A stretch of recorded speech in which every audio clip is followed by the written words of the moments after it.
to do this, I say the same thing pretty much 70% of the time, every time I see a patient.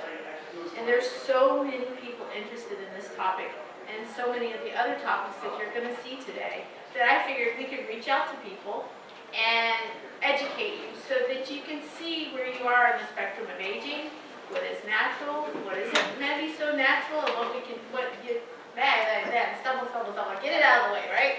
So, maybe some things that we can help you with, and other providers here can help you with, because there's a lot of people at Grace, and it's a great place to work.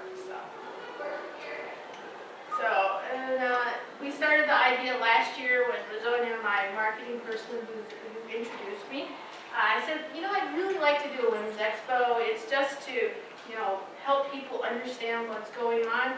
And she took the bull by the horns and organized this, and we've been politicking to get people to come and talk, and it turned out to be a great event.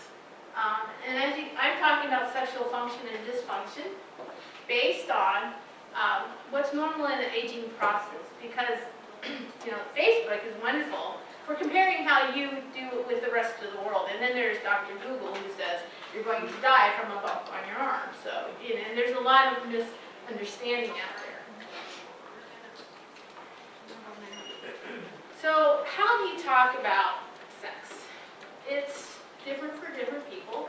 Some people are straightforward, down to earth, and a lot of people there's misunderstanding about it depending on your upbringing and, you know, how you've been exposed to other social people and your relationship with your partner. You can talk scientifically, which I could lose you in 5 minutes if I do that.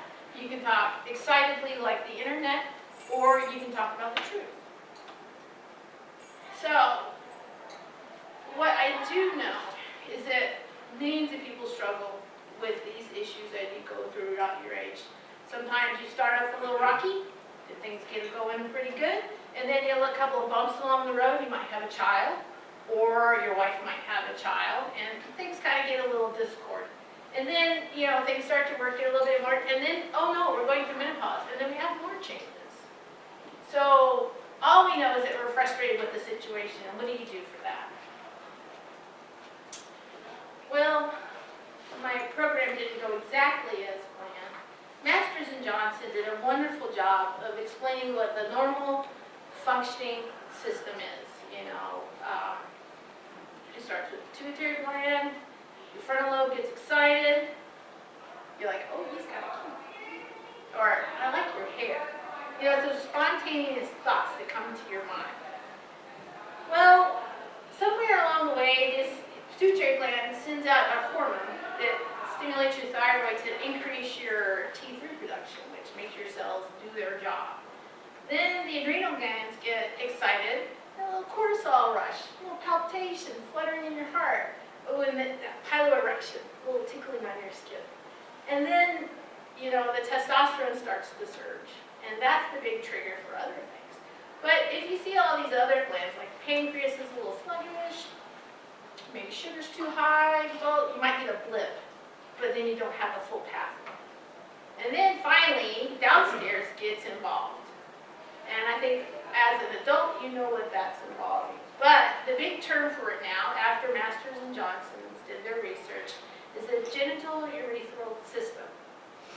What the American College of Obstetrics and Gynecology term as the full partnering system that makes the male and female genital work. So why is the urethra important?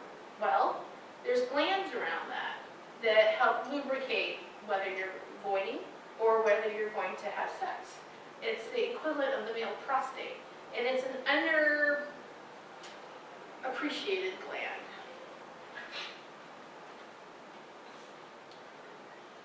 The other stipulation that the American College of Obstetrics and Gynecology came out with is testosterone. It's the only thing that helps women in this area for, you know, functioning in a normal way, as making lubrication, stimulation, making sure there's enough blood flow to the area, making sure there's no pain. But how do you give your testosterone? Testosterone is very difficult. You know, the latest fad is to get a little pellet placed in your booty.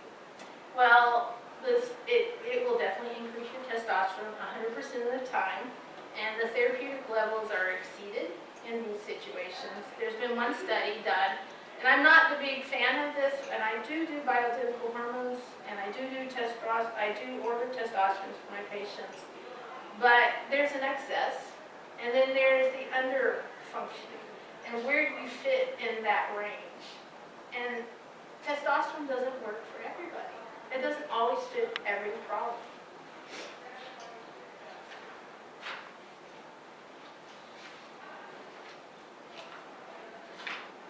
And estimated it's 40 to 50% of people get improvement with the testosterone replacement therapy. And the pharmaceutical companies have come up with a pill to help improve this, but it only increases orgasms by 1, and you have to take the pill every day. So, sorry, I'm getting confused here. What's the solution? Well, you want to make sure that everything's working together. That's why there's not a lot of research in this area, because they either focus on a genital system called GUS, or they're going to talk about, are you depressed? Are you healthy? Is your blood pressure under control? Is your diabetes under control? Are you hypo or hyperthyroidism? Do you have enough energy at the end of the day to want to have intercourse or other activities if you haven't slept well? So sleep apnea in that situation plays a role. If you're waking up with a headache because you didn't sleep last night. And so we want to consider the whole package here. And we want to take care of everything. So see your provider, make sure you're healthy. Get a good annual exam, make sure your anatomy's normal, make sure everything's working okay. Trauma from birth can create a lot of pain and discomfort, and you want to make sure that, there's a lot of gynecologists here that can do repair and help you out with those situations. But you should consider how you treat the genital urethral system. Before I go on to this, regarding medications that you can consider for increasing your interest, Wellbutrin is a wonderful drug. I think it should be in the water.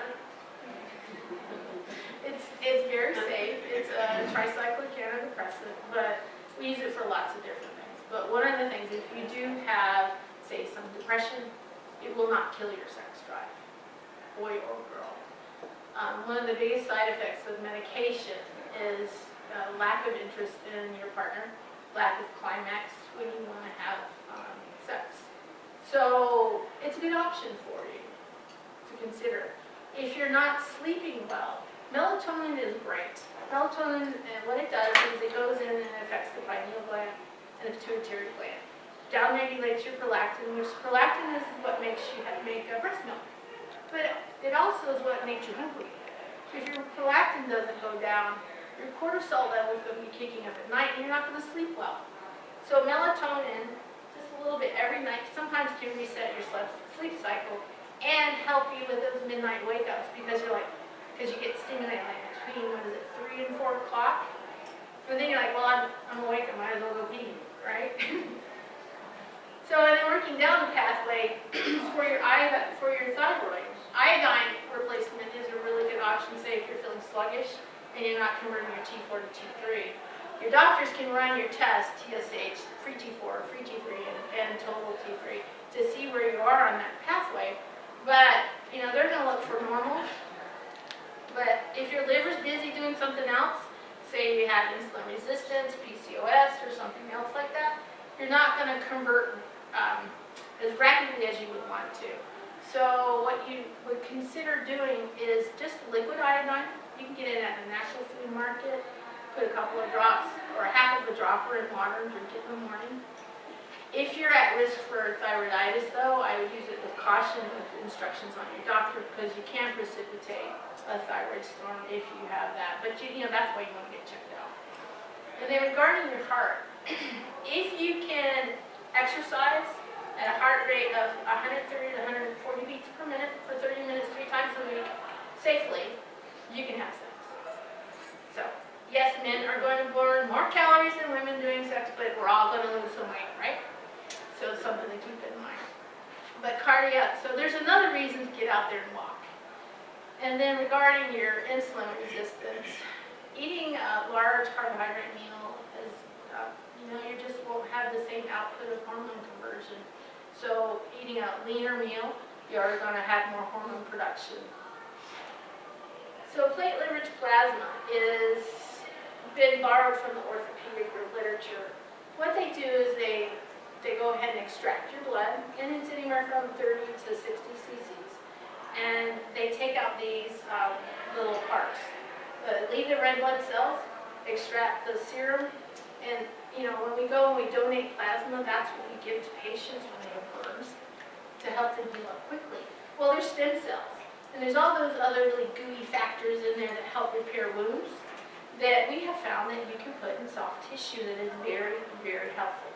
So if you can think about it, there's one study that I'm sure people can relate to is a Synvisc. They put the hyaluronic acid into the knees and it helps arthritis pain. Well, this study compared PRP, which is platelet-rich plasma injection, to the Synvisc. And there was equal pain control. And that's what people want. And yes, there is growth of the soft tissue. And so it does work. And they've proven it in bursitis, tendonitis, and then they kind of went crazy from there. We're using it in aesthetics for vampire facelifts, and we're using it in breasts, and now we're using it in genitals, both male and female.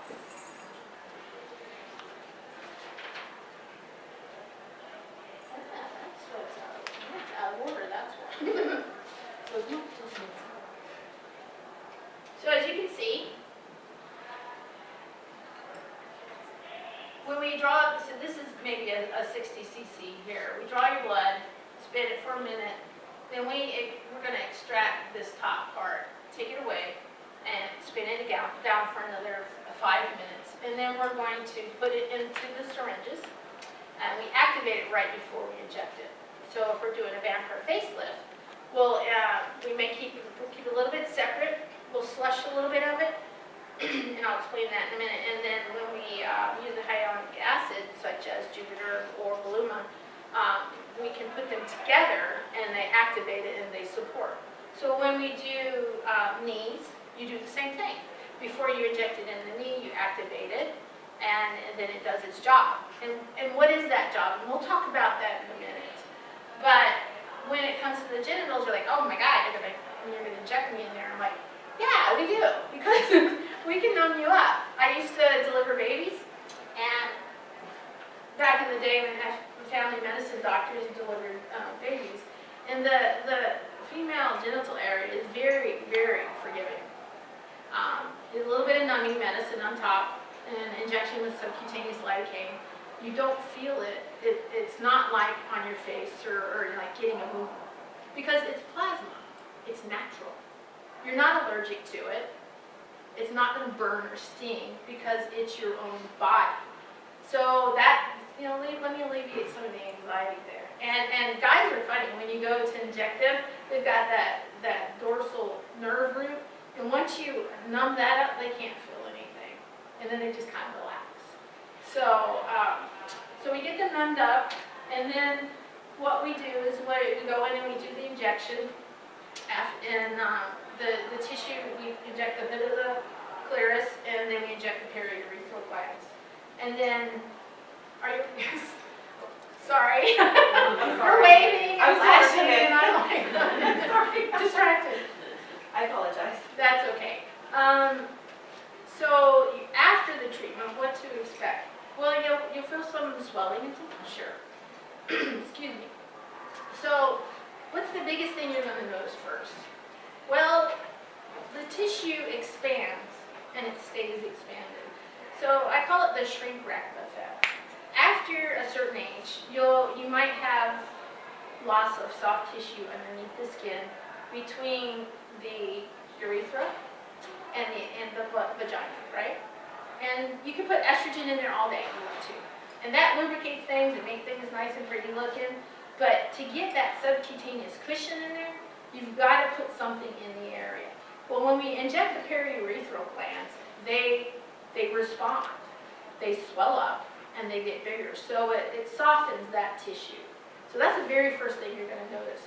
The other thing is obviously the clitoral region, and if we do the labia, they get larger. Because a lot of the labia will shrink and go down flat, and when you have intercourse, they get in the way and they hurt. So that's going to get fuller right away. So for a man, it's different. You know, it's going to get injected with, you know, we inject along the shaft of the penis and the head of the penis, and it gets bigger, and which is what they want. And then they continue to use it as appropriate, and it will continue to get larger. And because what it's just like expanding a sponge. So you take a dry, crispy sponge sitting down at the bottom of underneath your sink, you take it out and put it in water, and you know, it's 3 times as big. It's the same thing. You're injecting a spongy tissue. It's a bulbous spongiosum. And you're doing the job that your blood normally does. So what does it do? It stimulates sensitivity. Now, sensitivity improvement isn't necessarily right away for some people. Some people, it can be 12 weeks out. And the reason is based on the person's problem. Say if you have trauma in the area, or if you've had surgery in the area, that's the sensitivity that takes the longest to come back. Some people get sensitivity improvement right away. So that's kind of out there. And the studies that are now 3 years old show that you're going to get healthy return of blood flow to the tissue right away. You're going to get replacement of scar tissue it starts at 3 weeks and maximum is at 12 weeks. The lichen sclerosus study that's been done lichen sclerosus is a connective tissue disorder where you get scarring and contracture and atrophy of the labia. It's an autoimmune disorder, and you have to surgically remove it. And then what they found is if you remove it and then inject it in the area, it doesn't come back. Whereas they used to use just steroids. So it's really good research that even in the sign of disease and autoimmune disorders, in which most difficult diseases to treat, this is effective. It improves incontinence by making the periurethral glands work better. They run along that tissue and they start working again. So there's a loss of thinning of the wall of the urethra and inflammation of the urethra. Sometimes it cannot be corrected with estrogen. And you can take someone that has to wear pads all the time, as long as there's not an anatomical problem, and really improve it. The studies show that only 50% of people get any improvement with medication or surgical procedures for this problem. And the research that we have found, which has not been published yet, has been at least 75% to 80% improvement. So yes, this is new, but it's being used all across the board. We're injecting it in backs, we're injecting it in blood, we're injecting it everywhere. So this is what I've been working on for the past 3 months, and my patients are very happy. It's OSHOT, and I'm certified, and I hope you guys have had some questions answered, or if you have some, I'd be happy to talk about them right now. So if this stuff's already in your blood, why do you have to take it out and stick it back in someplace else? That's a good question. Because it's where we want it. If you have to have a stimulation for your body to respond to it. So if you go and you have a laceration and you repair it, your body will send these products in there to repair it. So what we do is we bypass that and we put it exactly where we want it to. So instead of waiting for your body to respond, because it's obviously not from an aging process, a scarring process, or something like that, we kind of take over that role for the body. So that's a big question. Yes? Is it something you have to do monthly or No. one time? It's depending on the situation, and that's part of the consultation, it's hopefully one time, and 3 years out, one time. So, and I have people that have come to me for the incontinence issues that have had multiple meds, multiple years, and if they can get 3 years not taking a pill and not peeing on themselves, they're very happy. I don't have research beyond 3 years in the genital area, but it's something ongoing. I hope I answered the question. So if you have like a partner that have difficulty achieving climax and getting that person there, is this something you could use to help them get to that point? Yes, definitely, because and just like with the periurethral glands, the clitoris and the tissues descending from that get rejuvenated with the plasma, and it repairs itself. The interesting thing is the studies have shown that the external climax and the internal climax are improved. If you've never had intercourse, I said that wrong. If you've never had a climax before, which 30% of people at any time in their age may not be able to have one, this will improve that. And a lot of people will get into a relationship, and vaginismus is the term that they use for vaginal pain. Sorry, I got sidetracked there. It can take someone that has never had a climax and give them one for the first time in their life. And patients that have been either disease process, psychological process, or abuse, they've been able to now have a great intercourse relationship with their partner. Previously, they were in just too much pain. So this could be 20 years old or somebody 65 years old that doesn't have it. Yes. It will bring back the It sensation. will improve it, yes. How long does it take? You're in the office for about an hour, sometimes a little more. And then, so if your testosterone's low and you have all these other issues, is it just to have your testosterone fixed first and then go with a procedure like this? Testosterone will work in 2 days. You don't have to wait a while for it to work. It's going to give you that response pretty quickly. But yes, if you are low in testosterone and your sex hormone binding globulin, which competes for it, is off, you should definitely consider fixing that first. But it won't, it's not going to play a role of healing up the genital urethra. Yeah. So it helps with the mental aspect And dry. and drive, yeah. And you both have to know. No, you don't both have to have it. Let these two Some people do.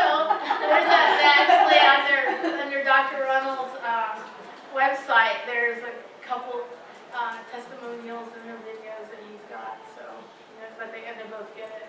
And sometimes, the girl will come in because they start having problems at a much younger age than boys, and then the guys come in. So what you're saying, this will increase your partner's libido too, Hopefully. right? Okay. Can you put this in the water?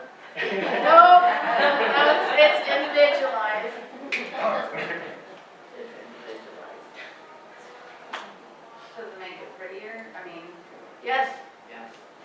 It makes it, regarding the female, and the male, if you want. You can see changes right away. So, which is exciting to see, because you go through your training and it's like, all we do in medicine is we're looking for disease. We're like, oh, your capsule is fine, you can pee, you're fine, go on. And you come in and you get checked by your doctor every year or every 2 years to make sure everything's okay. But there's changes that happen slowly over time that we just expected to be aging. But the aging process, which is different for different people, can really affect that relationship. Yes. So, is there a range of time that it should take for a woman to climax to be able to even think, oh, well, maybe I would benefit from that? How long should it take a woman on average? So there's internal and external stimulation, and if you can get stimulated externally, then within probably about 5 minutes, that's considered normal. Whether you're using a vibrator or some other stimulation, but not all women have internal spasm orgasms like they do on the outside, and those are much more difficult to achieve. And there's controversy as to whether or not that's an orgasm, that qualifies as an orgasm. And if you're Masters and Johnson, you're like, yeah, it's an orgasm. But if there's some of the other literature out there, like, well, it doesn't exist. I think it's because we don't know enough about it, and it may exist. It may have to do with the wiring to exist. But yeah, if you can't or have never had a climax, And this definitely can help with that. But, you know, it may be, well, you know, it used to take me 5 minutes and now it takes me, 25 minutes. Yeah, that's time to consider it, so, good question. All right, anything else from anybody else? The effects from this, how long do they last? If somebody said somebody said something a month or something? 3 years out and counting. Okay, so this is something you're doing that could last for 3 years, okay. A minimum of 3 years, yeah. Regarding the male genitalia, they have really enjoyed the response that they get and they'll come back sooner. So,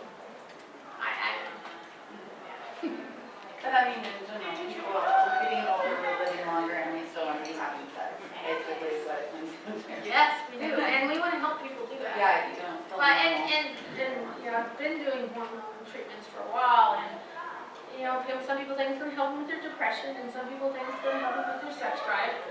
And we've worked diligently in trying to get people to where they're comfortable with their sex, and both partners. And I can, when the man is saying, go back to your doctor because it's not working again, then we can start, well, what else can we do for you? So that's how we got here. Well, don't you think the hormones too, if your hormones aren't balanced like that, that affects your mood? Like some of the depression is related to your hormones not. Yes, yes. And regarding that, any of these hormones I'm talking about cross the blood-brain barrier, and they work really quickly. Somebody's excited. Just 16. All right. Well, I can see smiles on your faces now. And that, half an hour ago, you guys were just in the... Is there an age limit for that? No, ma'am. Okay, sorry. No, there's no age And limit. what's the cost? It depends, but usually about $1,400. So, but, That gets you 3 years of life. yeah. I have you come in for a medical clearance first in my med clinic, so your insurance will pay for that. Because I still want to know what the anatomy looks like and what your health is. So I can, I don't want to sell you something basically that's not going to work for you. Just like anything we do in medicine, we want to use our drugs right. We want to use our procedures right. And so, insurance usually takes care of that visit. And then if you're a candidate, then it's care of the procedure. So, if you're interested, I have my staff here in the back. There's Leslie, Irma, and Sherry. They can get you an appointment with us, or you can stop at my table. Do you give a couple's discount? Sure. Well, I mean, you might want to put 2 together. It's getting a little more friendly. I have done her bottom and his head before, so that was an odd one. So, because we do it for hair restoration. Oh, okay, I'm like, okay. It took me a second to follow that one. So, sorry my talk got off there a little bit, but we're gonna have a giveaway. Yes, we are. Door prize. We are giving away Botox.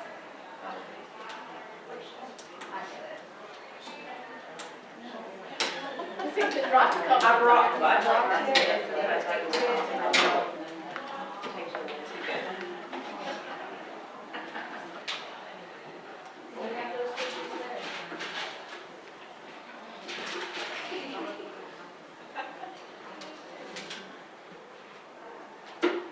Diane Burnett, she's not in here right now, she's out there. Okay, we will let her know. Oh, here. I did a good one. You did a fill out one? Oh, let me get You have all day. We will be doing a lot